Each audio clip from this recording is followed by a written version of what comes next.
días, queridos hermanos. Qué bendición poderles ver, ponernos de acuerdo para exaltar el nombre de Cristo. Creemos que cuando lo hacemos, los cielos se abren. Cuando Dios tiene complacencia con sus hijos, los cielos se abren, ¿sí? Así pasó cuando Jesús estuvo siendo bautizado. Los cielos se abrieron y Él caminó bajo esos cielos abiertos, bajo una presencia directa de Dios, el Padre, sobre su vida. Y esta es la realidad que por su sacrificio en la cruz Él alcanzó por nosotros y para nosotros la posibilidad de disfrutar de esto. Por supuesto que cuando estamos reunidos y cantamos y adoramos juntos es algo tan especial, pero esto también es replicado, puede ser replicado o experimentado en nuestro hogar, en nuestro trabajo, en las circunstancias de alegría, de gozo, pero también en la adversidad, en la tristeza, ¿sí? Saber que contamos con la presencia de nuestro Dios y que Él está siempre a nuestro lado, que podamos siempre anhelar vivir bajo esos cielos abiertos. No está buscando gente perfecta, el Señor no la encontraría, pero sí gente que ame su presencia, que esté abocada o enfocada en agradarle a Él.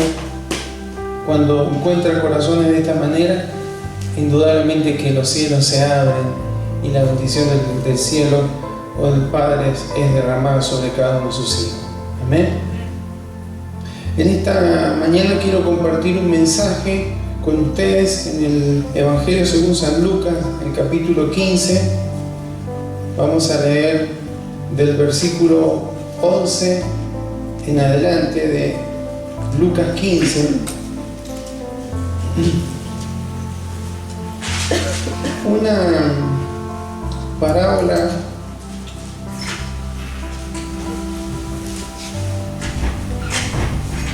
muy conocida. Algunos le han llamado la perla de las parábolas, otros le dicen el Evangelio dentro del Evangelio. Tal vez es una de las parábolas más hermosas que el Señor Jesús dejó, recordando que una parábola es explicar algo espiritual a través de una experiencia cotidiana, de algo común en la vida, en la costumbre de las personas que escuchaban, en este caso, a Jesús. Así que vamos a leer Lucas capítulo 15, versículo 11, en el nombre de Jesús, y dice así: También dijo, un hombre tenía 2 hijos, y el menor de ellos dijo a su padre: Padre, dame la parte de los bienes que me corresponde, y le repartió los bienes. No muchos días después, juntándolo todo, el hijo menor se fue lejos a una provincia apartada y allí desperdició sus bienes viviendo perdidamente. Y cuando todo lo hubo malgastado, vino una gran hambre en aquella provincia y comenzó a faltarle. Y fue y se arrimó a unos ciudadanos de aquella tierra, el cual envió a su hacienda para que apacentase cerdos. Y deseaba llenar su vientre de las algarrobas que comían los cerdos, pero nadie le daba. Y volviendo en sí, dijo: ¿Cuántos jornaleros en casa de mi padre tienen abundancia de pan, y yo aquí perezco de hambre? Me levantaré e iré a mi padre y le diré: Padre, he pecado contra el cielo y contra ti, ya no soy digno de ser llamado tu hijo, hazme como a uno de tus jornaleros. Y levantándose vino a su padre, y cuando aún estaba lejos, lo vio su padre y fue movido a misericordia, y corrió y se echó sobre su cuello y le besó. Y el hijo le dijo: Padre, he pecado contra el cielo y contra ti, y ya no soy digno de ser llamado tu hijo. Pero el padre dijo a sus siervos: sacad el mejor vestido y vestidle, y poned un anillo en su mano y calzado en sus pies, y traed el becerro gordo y matadlo, y comamos y hagamos fiesta, porque mi hijo muerto era y ha revivido, se había perdido y es hallado. Y comenzaron a regocijarse. Y su hijo mayor, que estaba en el campo, y cuando vino y llegó cerca de la casa, oyó la música y las danzas. Llamando a uno de sus criados, le preguntó qué era aquello. Él le dijo: tu hermano ha venido y tu padre ha hecho matar el becerro gordo por haberle recibido bueno y sano. Entonces se enojó y no quería entrar. Salió por tanto su padre y le rogaba que entrase. Mas él respondiendo dijo al padre: he aquí tantos años te sirvo, no habiéndote desobedecido jamás, y nunca me has dado ni un cabrito para gozarme con mis amigos. Pero cuando vino tu hijo que había consumido tus bienes con rameras, has hecho matar para él el becerro gordo.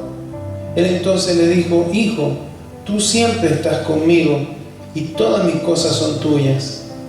Mas era necesario hacer fiesta y regocijarnos, porque tu hermano era muerto y ha revivido, se había perdido y es hallado. Amén. Te invito a que oremos. Señor, en esta mañana te damos gracias porque hemos podido alabarte, Señor. Y como decía tu sierva, hacerlo con gratitud. Gratitud que nunca debería faltar en nuestros corazones, Señor. No simplemente por lo presente, Señor, sino por lo que tú has hecho por nosotros. Por la posibilidad que tenemos, Señor, de tener salvación, vida eterna. Gracias, Señor, porque es suficiente con todo lo que hiciste por nosotros en la cruz. Mas sin embargo sabemos que tú sigues derramando de tu gracia, de tu bendición sobre cada una de nuestras vidas. Por eso tenemos gratitud, Señor. Gracias por este día, gracias por la vida, por la salud. Gracias, Señor, por el aire que respiramos, por los alimentos, por las prendas que vestimos, por el techo en el cual podemos refugiarnos, Señor, durante nuestra vida. Gracias, Señor, por tu provisión. Gracias por sostenernos espiritualmente, por sustentar nuestras vidas, por alimentarnos con tu palabra, por guiarnos, Señor, en nuestras decisiones, por amarnos, Señor, y abrazarnos en los momentos de mayor dificultad y de tristeza en nuestros corazones. Gracias, Señor. ¿Cómo no agradecerte y reconocer que tú, Señor, nos enciendes y podemos ser esa generación de fuego, Señor, que avanza cumpliendo y alcanzando los propósitos eternos del Padre sobre nuestras vidas? Por eso, Señor, te honramos en esta mañana, y que a través de esta palabra tú puedas traer luz a nuestros corazones. Señor, que sea tu Espíritu Santo marcando aquello que tal vez con las expresiones, con mis labios, con mi voz, Señor, no pueda hacerlo. Señor, sea tu Espíritu Santo guiándonos, Señor, a toda verdad en esta mañana, Señor. Me encomiendo en tus manos y te agradezco por lo que tú harás a través de esta palabra que no volverá a ti vacía. En el nombre de Jesús. Amén. Amén. Este capítulo, hermanos, primero hay que recordar que la Biblia en el original no está dividido en capítulos, ¿sí? Es una cuestión que los que ordenaron o tradujeron la Biblia para facilitar el estudio, la lectura, el seguimiento de cómo uno va leyendo la Biblia, lo dividieron en capítulos. No obstante, hermanos, cuando inicia este capítulo, habla de dos grupos de personas con los cuales Jesús siempre estuvo rodeado cuando predicó en esta tierra. Uno de ellos es el llamado grupo de los publicanos y pecadores, ¿sí? Publicanos eran aquellos cobradores de impuestos que eran judíos y les cobraban impuestos para Roma a sus mismos compañeros, a los mismos judíos. Pero no solamente que le cobraban impuestos para los romanos, sino que le cobraban de más. Y eso de más se lo dejaban para ellos. Por eso eran odiados, eran considerados lo más bajo, lo más indigno. Y parece que había un grupo de publicanos que lo seguía a Jesús, que lo escuchaban. Y los pecadores, por supuesto, lo que eran considerados lo más bajo, ¿sí? Los inmorales, las prostitutas, todos aquellos que tenían algún crimen o alguna en su vida, alguna mancha así ante la sociedad. Si usted lee ahí los primeros versículos, dice que estos eran los que oían a Jesús. Y el otro grupo, que no escuchaban tanto a Jesús, no oían tanto, sino que murmuraban, dice, eran los fariseos y los escribas. El otro extremo desde el punto de vista de esa sociedad, porque eran considerados los perfectos, ¿sí? Los que no tenían errores, los que no tenían fallas. Así mismo ellos se veían así, que cumplían la ley a rajatabla. Los fariseos eran muy estrictos en la ley de Dios. Entonces estos dos grupos de gente siempre rodeaban a Jesús.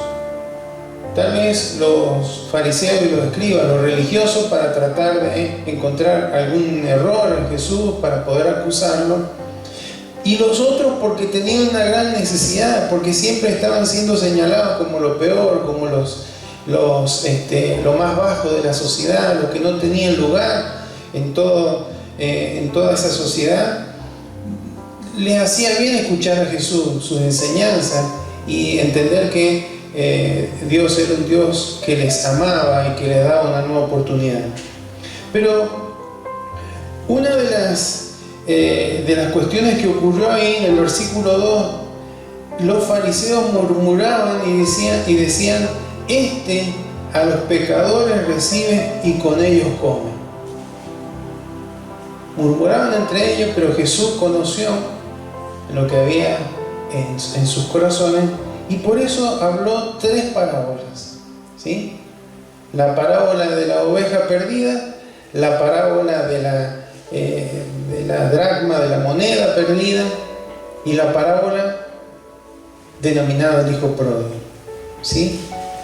Cada una de esas parábolas habla del amor de Dios, nuestro Padre Celestial, por el pecador, por el que está perdido. Cuando busqué la palabra perdido en cada una de las, ya sea la oveja perdida, la moneda, la dracma perdida, el hijo perdido, siempre da a entender un concepto de destrucción, de muerte, ¿sí? Entonces, no vamos a ver las 3 parábolas, solamente les voy a hacer una introducción. El tema de la parábola de la oveja perdida, podríamos decir que hace referencia al alma perdida, a la persona que está lejos de Dios, a la persona que no ha tenido un encuentro con Él, a la persona que el pecado la separa de Dios. Y por supuesto dice que quien sale a buscar a esa oveja perdida, dejando todo el resto de lo que le pertenece, es el pastor. Y esto hace referencia a Jesucristo, hermanos. Vimos el otro día que Él se despojó de todo, no se aferró a nada, dejó toda su gloria, sus derechos, para buscar a esta humanidad que estaba perdida, ¿sí? Entonces habla del obrar de Cristo y cómo hay regocijo cuando esa oveja perdida es encontrada, ¿sí? Una oveja que se perdía en aquel tiempo, en aquella geografía, estaba expuesta a la muerte, ¿sí? Inconscientemente, porque es un animalito muy dócil, muy inocente. Entonces, así es como Dios ve a aquellas personas que no están lejos de Él, sabiendo que no se dan cuenta del peligro de la muerte, no física, sino la muerte eterna, la separación eterna de Él. Por eso envió a su Hijo Jesucristo a buscar y a salvar lo que se había perdido. La segunda parábola, la de la moneda perdida, dice que había una mujer que tenía 10 dracmas. Era una moneda de esa época, pero una de ellas se le perdió en la casa. Entonces esta mujer lo que hizo fue encender la luz, ¿sí? Prender una lámpara, barrer todo para encontrar esa moneda.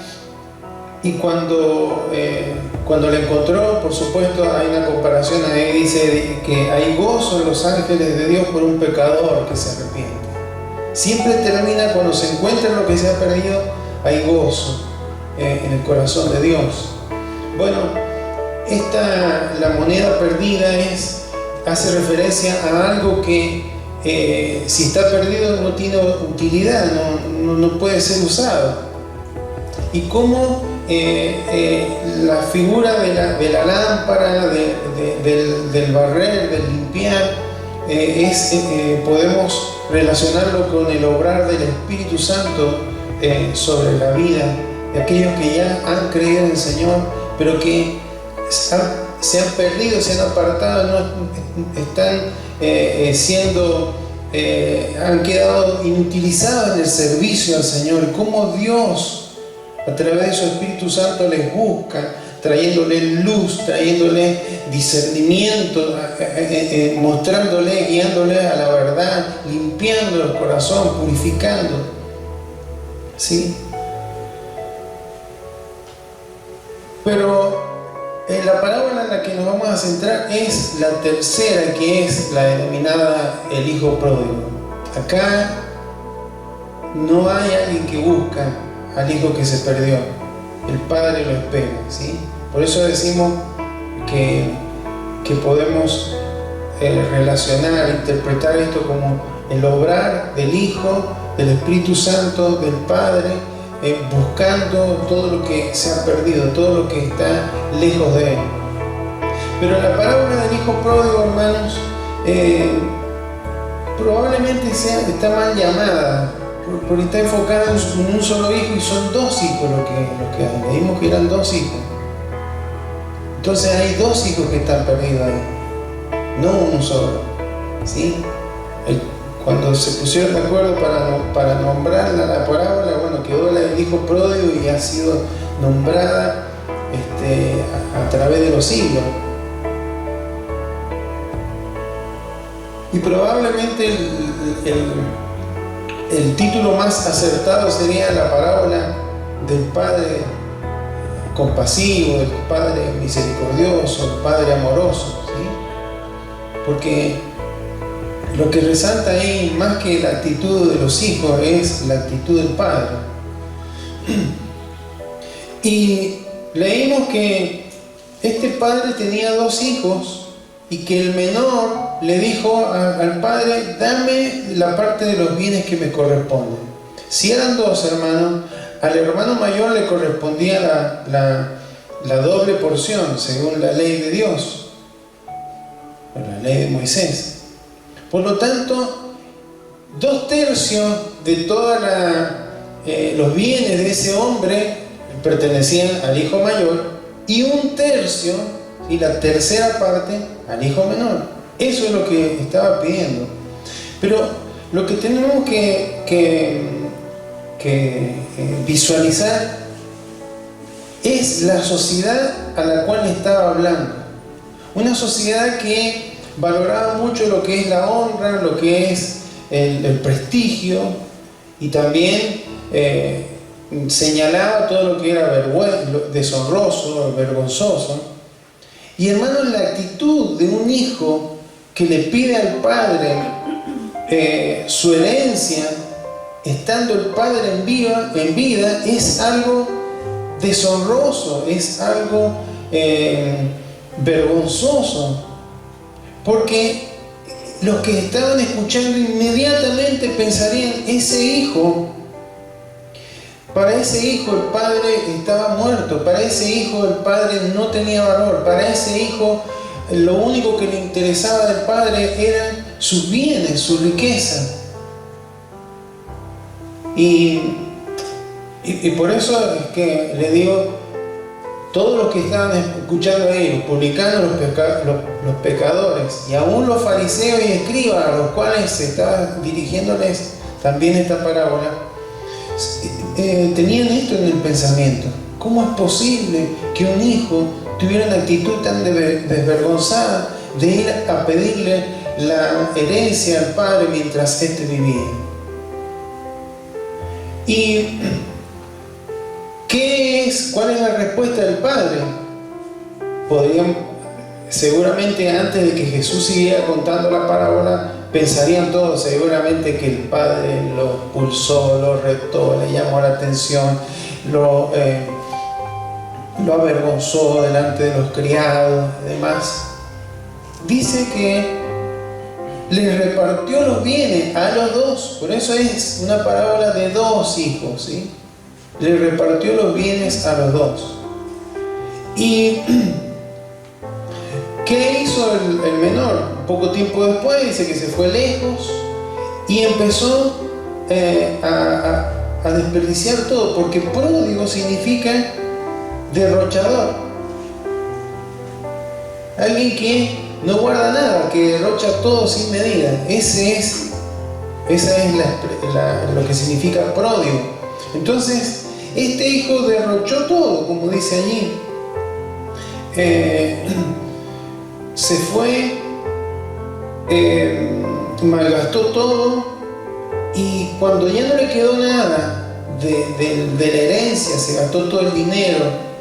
Más abajo habla con rameras, con fiestas, con todo lo que el mundo ofrece en esa época y hasta el día de hoy. Cuando ya no le quedó nada, y que ya no le quedaron amigos, y que ya estuvo solo, dice que justamente sobre ese lugar vino una hambruna, y entonces tuvo que buscar un trabajo y le dieron a cuidar cerdos. Entonces, hermano, en la mentalidad judía, cuando eran nombrados los cerdos, les caía mal, era algo chocante, era un animal impuro. Y no solamente que él tenía que cuidar cerdos, sino que él quería alimentarse con lo que alimentaban esos cerdos. A nivel de bajeza, fue en una decadencia muy marcada hasta llegar a esta situación. Hambriento, sediento, sucio, deshonrado, avergonzado. Tocó fondo.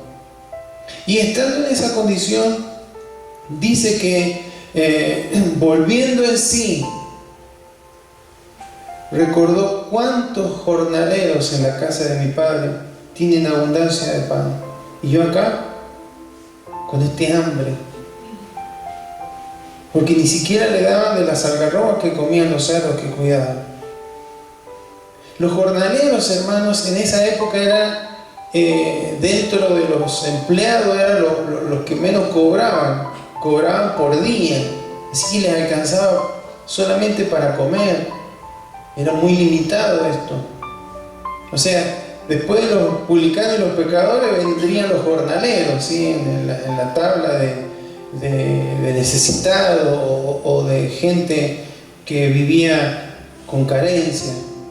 Entonces, sin embargo, él reconoce que tenía un padre generoso, porque los jornaleros en la casa del padre de él tienen abundancia de pan. Entonces, él dice, hay un arrepentimiento en su corazón: me levantaré e iré, voy a volver a mi padre. y le diré: he pecado contra el cielo y contra ti. Reconoce y confiesa, arrepentimiento, ¿sí? Y confesión. Ya no soy digno de ser llamado tu hijo, hazme como uno de tus jornaleros. Por lo tanto, hermanos, tal vez ensayó esto, le voy a decir esto a mi papá, y tal vez durante todo el trayecto, el camino, pensando: cuando lo vea a mi padre, pueda hacer que no se enoje, que no me trate mal. Y él vuelve a su casa, a su padre. Y dice el versículo 20 que cuando aún estaba lejos, lo vio su padre y fue movido a misericordia. Y corrió y se echó sobre su cuello y le besó. ¡Qué padre, hermanos! Porque no solamente no lo cuestionó, no lo confrontó cuando le pidió la herencia, se la otorgó, sino que al verle de lejos nos da a entender que cada día ese padre estaba esperando que su hijo regresara.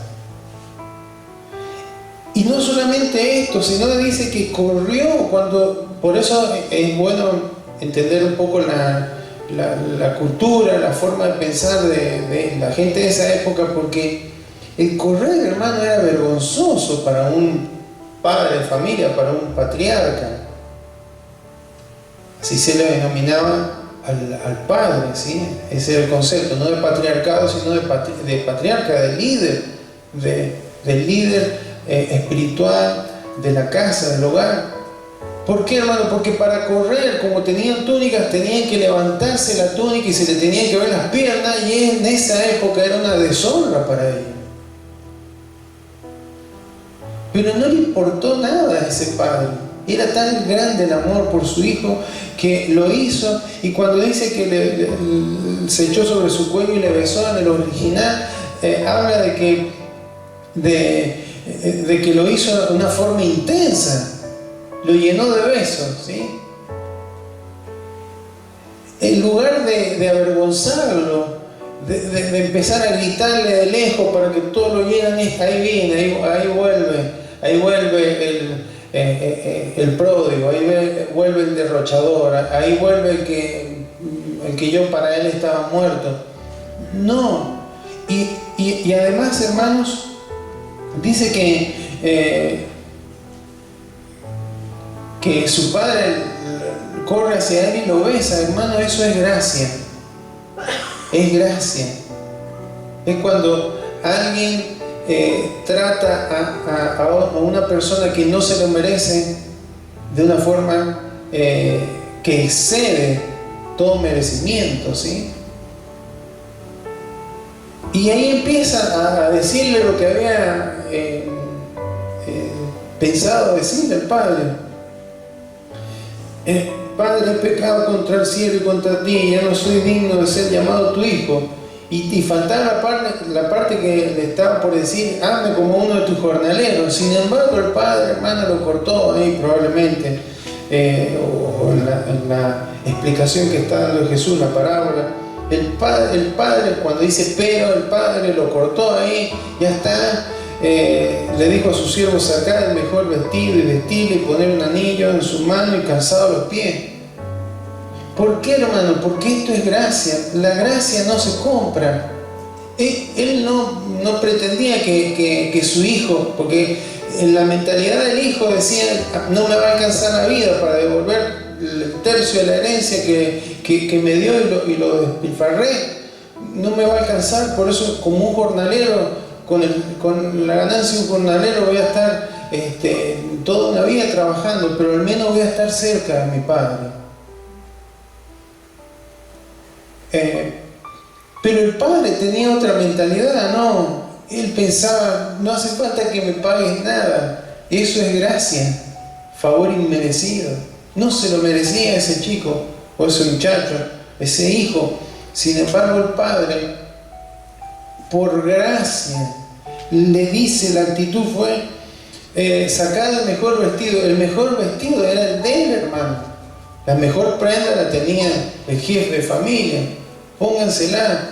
Eso habla de aceptarlo en la familia.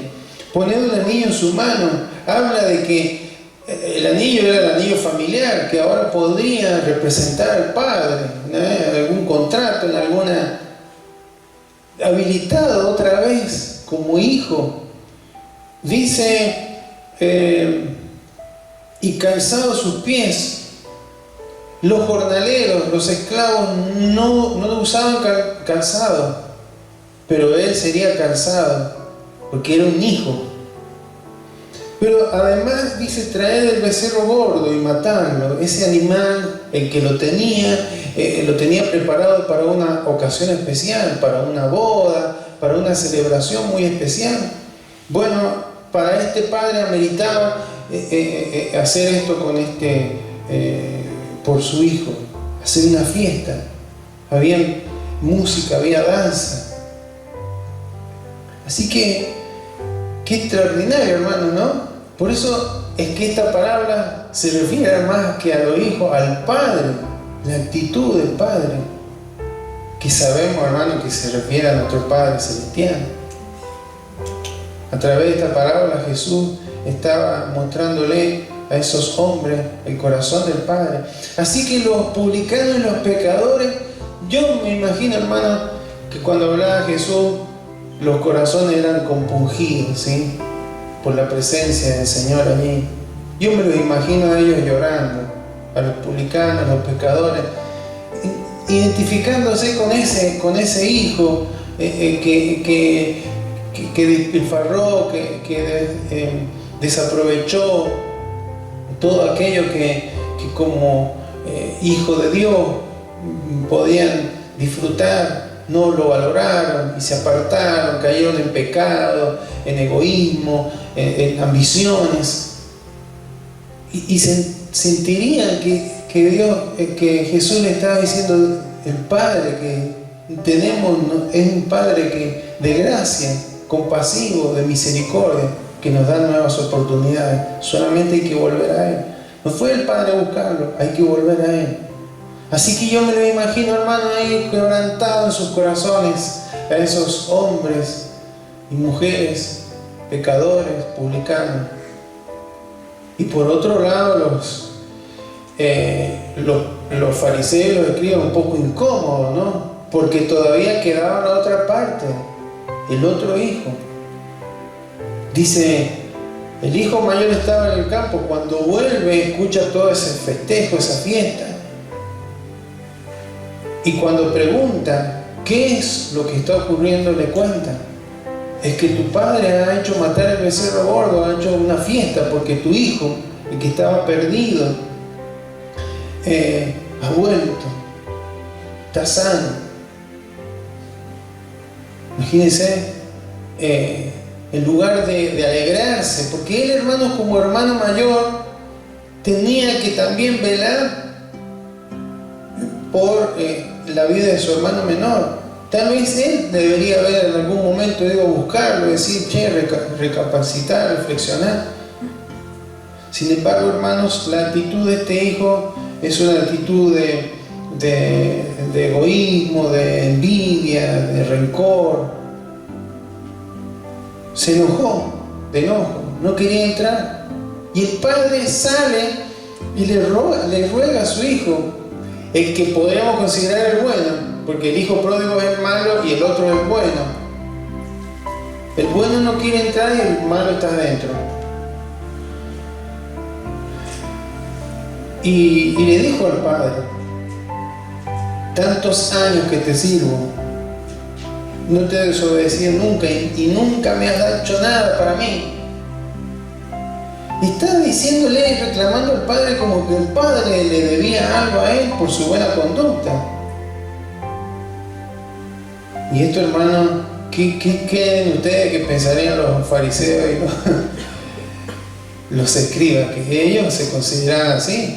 Eran tan buenos que como creen que Dios, nuestro Padre, les debía algo a ellos.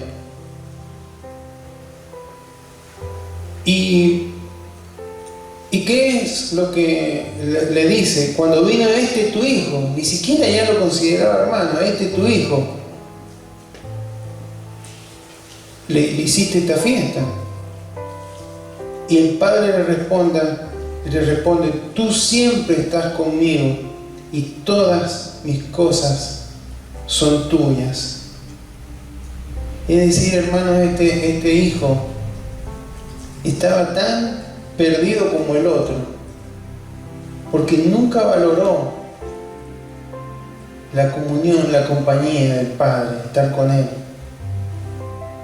Nunca valoró toda la bendición que él recibía, no por los bienes del Padre, porque claro, hermano, ahora que volvía el otro y él recibió otra vez como hijo, tenía que dividirse otra vez. Había perdido 1/3. Bueno, más allá de todo eso, hermanos, seguramente los fariseos, los escribas se incomodaron mucho con esta parábola, porque es una respuesta de Jesús acerca de cómo Dios mira al que está perdido. Y en esta mañana Dios nos habla de la comunión con sus hijos. Como Padre nos habla de la comunión con Él. Muchas veces, hermanos, podemos ser alguno de estos dos hijos. El pródigo, que por diferentes circunstancias, por problemas, conflictos, problemas familiares, económicos, de salud, lo que fuera, muchas veces, hermanos, nos apartamos del Padre y decidimos vivir a nuestra manera, como este pródigo. Y finalmente esa decisión de alejarnos de Dios, de alejarnos de su casa, del cuerpo de Cristo, estamos hablando ahora a sus hijos, a los creyentes,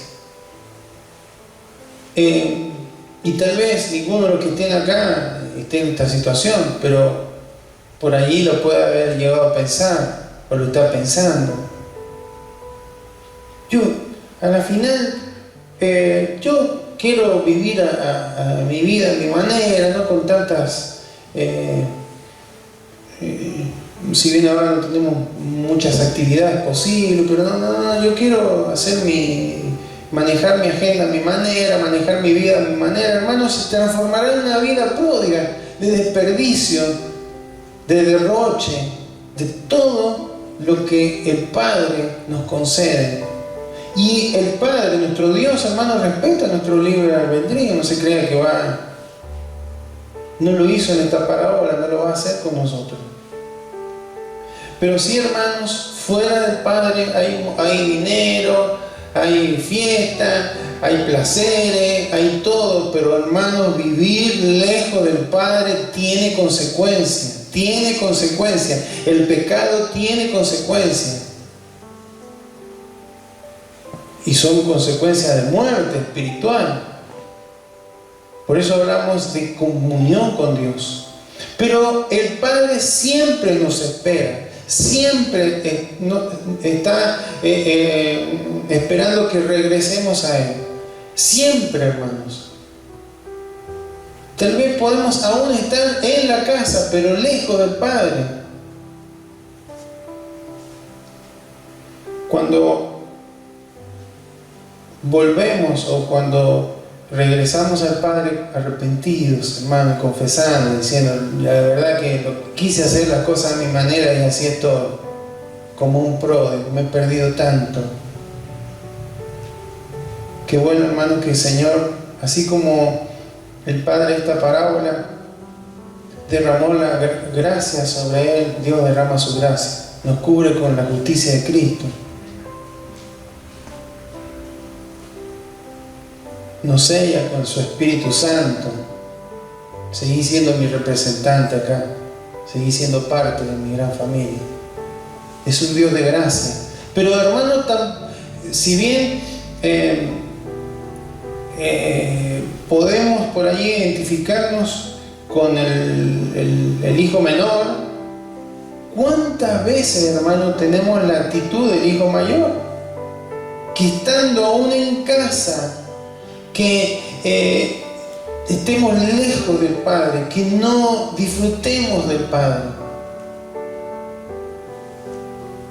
y que creamos que porque somos buenos, obedientes en casi todas las cosas, porque perfectos no somos, así que siempre en algo fallamos, pero como que creemos que Dios nos debe algo, nuestro Padre nos debe bendición, nos debe respuestas.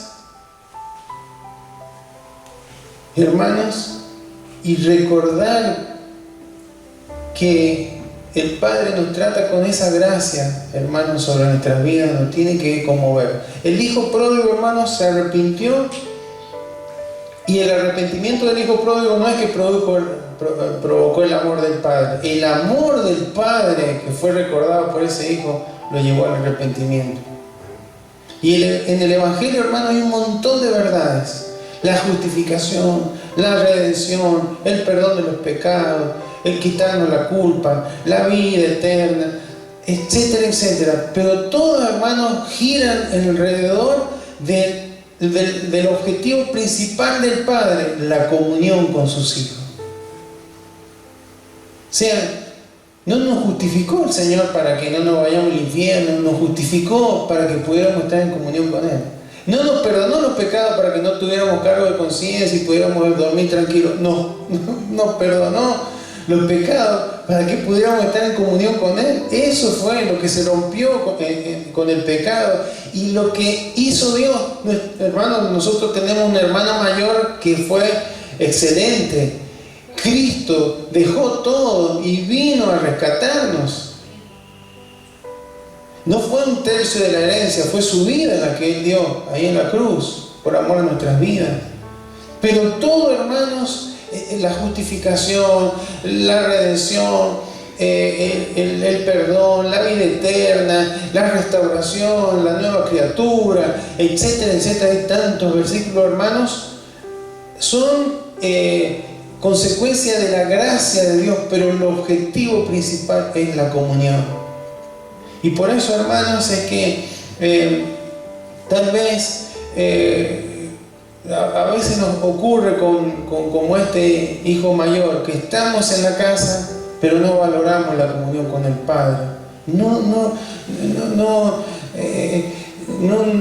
le amamos como Él se merece que le amemos, no disfrutamos de su presencia como lo deberíamos disfrutar. A veces aún sirviéndole como este hijo mayor, y te sirvo y hago todo y soy re obediente, pero no disfrutamos de esa comunión con el Padre. Por eso Dios nos trae esta palabra para que reflexionemos. Él lo que más ama es la comunión con cada uno de nosotros. Cuando volví el hijo menor, hermano, venía sucio, flaco, oloriento, y toda la decadencia que puede tener alguien que se aparte de Dios. Sin embargo, ¿qué hizo? Le abrazó, le besó. Así es nuestro Padre, hermano. Cuando nos han hecho creer que es un Dios castigador, que es un Dios que lo que nos pasa afuera porque Él nos castiga, el Padre lo estuvo esperando siempre. Lo que le pasa afuera, cuando alguien se aparta del Padre, hermano, es consecuencia del diablo, del sistema del mundo, pero no un castigo de Dios. Es duro estar lejos del Señor, pero también es duro estar cerca, pero no en comunión. Y finalmente la parábola termina con un banquete, como una fiesta, al cual el mayor se negó a entrar, porque consideraba que el Padre no había sido justo con él. Hermanos, en el Apocalipsis, el periodo de la iglesia termina también en una fiesta. Y quiera el Señor que podamos ser como ahí queda abierta la parábola, no termina. El Señor Jesús no dice qué pasó con este hijo mayor, si después se arrepintió, se volvió al Padre, reconoció su error. Es solamente una parábola. Pero que, hermano, podamos estar conscientes de esto, de que tenemos que estar en comunión con el Padre, que eso es lo que Él aprecia. Hablábamos recién cuando Jesús fue bautizado, el Padre dijo: este es mi Hijo amado, en quien tengo complacencia. Que Dios pueda decir eso de cada uno de nosotros, no porque seamos perfectos y porque estemos haciendo tantas cosas, sino porque estamos en comunión con Él, porque le amamos, porque le valoramos. y porque entendemos que todo lo que ha hecho, lo ha hecho para que nosotros estemos en comunión con Él. Amén. Tenemos un Padre que es generoso, es paciente, es compasivo, es perdonador y se interesa por sus hijos. Amén. Que Dios, hermano, nos permita ser esos hijos que le honremos, que no le avergoncemos, que no nos apartemos de Él, que valoremos la comunión con Él. Costó un alto precio, hermanos. Costó un alto precio para que nosotros podamos disfrutar. Eso es lo que más valora el Señor. Lo demás es consecuencia, la sanidad, la prosperidad, todo es gracia de Dios, es inmerecido. Pero el centro de todo es el deseo de un padre de tener comunión con un alma que está perdida, con un siervo que está inactivo, con un hijo que está lejos de Él. Amén. Invito a que se coloque de pie, vamos a orar.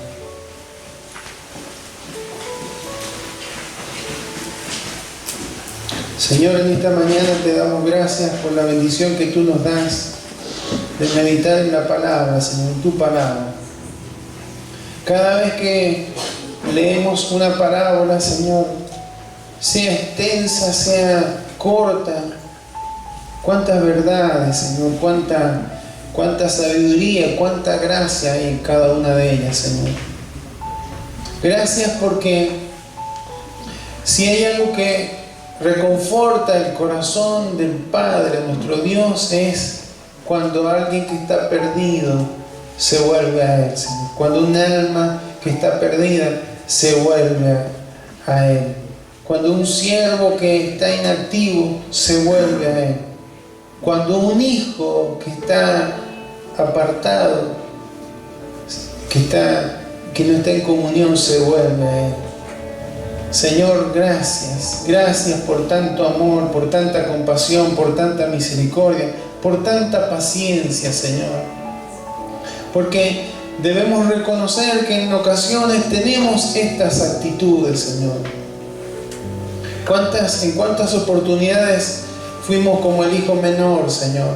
Desperdiciamos tanta bendición, tanta bondad de ti, oh Señor. ¿Cuántas veces? Queriendo hacer las cosas a nuestra manera, queriendo vivir la vida a nuestra manera, queriendo manejar los tiempos a nuestra manera, pero finalmente nos damos cuenta que terminamos mal, que lejos de ti, oh Padre, fuera de tu casa, Señor, nos va mal porque quedamos expuestos al ataque de las tinieblas, a un enemigo que nos odia, a un sistema que trata de excluir a aquel que cree en ti, Señor. Pero gracias porque tú nos esperas, Señor. Si alguno de tus hijos está pensando, Señor, ha estado surcando por sus pensamientos esa idea de apartarse, de alejarse, de tomarse un tiempo en la vida espiritual, Señor, que pueda reflexionar, que esta parábola, Señor, le pueda llevar a arrepentirse, a no separarse, a no alejarse de ti, oh Señor, porque eso tendrá consecuencias, y las consecuencias son duras, son desastrosas, Señor, para su vida espiritual, pero también para su salud, también para su economía, también para sus relaciones, Señor. Por eso, Señor, si hay alguno de tus hijos que ha estado pensando en esto, Señor, sea tu Espíritu Santo tocando su corazón, sea tu Espíritu Santo trayendo convicción, y que pueda haber arrepentimiento, que pueda haber confesión, porque tú le estás esperando para abrazarle, para besarle, para decirle: eres mi hijo, te tomo, te abrazo, voy a hacer una fiesta, porque para mí es un gozo que estés volviendo a mí, Señor. Toca, Señor, cada corazón de alguno que pueda estar escuchando, Señor, esta mañana a través de esta transmisión, Señor, escuchando este mensaje, sea tocado su corazón, Señor. Y también, Señor, en ocasiones podemos tener la actitud del hermano mayor, esa actitud de orgullo, esa actitud de mirar al resto como que está en falta, Señor, y que nosotros somos merecedores y dignos de tantas bendiciones tuyas, Señor, cuando todo es por gracia. Pero lo más doloroso es que este hijo, a pesar de que estaba todos los días con su padre, no valoraba esa comunión, no valoraba esa cercanía, no era para él tan importante, Señor. Para él era importante un festejo, para él era importante tal vez una herencia, pero no la comunión, Señor, contigo. Por eso que reconocemos que a veces esta es la actitud de nuestro corazón. A veces, Señor, estando aún en casa, aún reunidos en tu nombre, nuestro corazón está lejos, nuestros pensamientos están lejos, Señor. No estamos en comunión, no estamos, Señor, valorando, Señor, aquello que tú tanto valoras, Señor, y es esa cercanía, Señor, ese corazón, Señor, pegado al tuyo, Señor, amándote, disfrutando de tu presencia, Señor. Por eso, Señor, en esta mañana te ruego que esta tu palabra, Señor, pueda tener cabida en cada uno de nuestros corazones, Señor, para que pueda, Señor, resultar en una reflexión, Señor, para que podamos valorar lo que tú valoras, Señor, sabiendo que todo el resto es gracia, Señor, es añadidura, es todo lo que tú nos das, Señor, porque nos amas y estás interesado, Señor, en nuestro bienestar, pero que lo principal para ti es la comunión, Señor, es estar en esa unidad, en esa relación, Señor, íntima, de cercanía, Señor, por la cual tú enviaste a tu Hijo, Señor, a morir en una cruz, para que nosotros pudiéramos recuperar esa posibilidad de estar en comunión, Señor. Por eso, gracias, Señor, gracias por tu palabra, gracias, Señor, porque queremos, Señor, ser parte de aquel gran festejo final, Señor, la boda del Cordero. Queremos estar en esa fiesta. No queremos, Señor, quedar afuera por negligencia. No queremos quedar afuera, Señor, por nuestro enojo. No queremos quedar afuera por nuestro orgullo. No queremos quedar afuera por nuestra indiferencia. Queremos ser parte de ese festejo, Señor amado, que resalta la gracia, tu favor inmerecido sobre nuestras vidas. Por eso, gracias, Padre. Gracias por amarnos tanto. Gracias por ser compasivo. Gracias por ser amoroso. Gracias por ser paciente. Gracias por ser generoso. Gracias por esperarnos que nos volvamos a ti cuando nos hemos apartado. Gracias por darnos una nueva oportunidad. Gracias por darnos dignidad. Gracias por recibirnos como representantes tuyos, por no avergonzarte de nosotros. Gracias, Señor. A ti sea toda gloria, a ti sea toda honra y a ti sea todo honor por los siglos de los siglos. Amén y amén. Dios le bendiga, iglesia.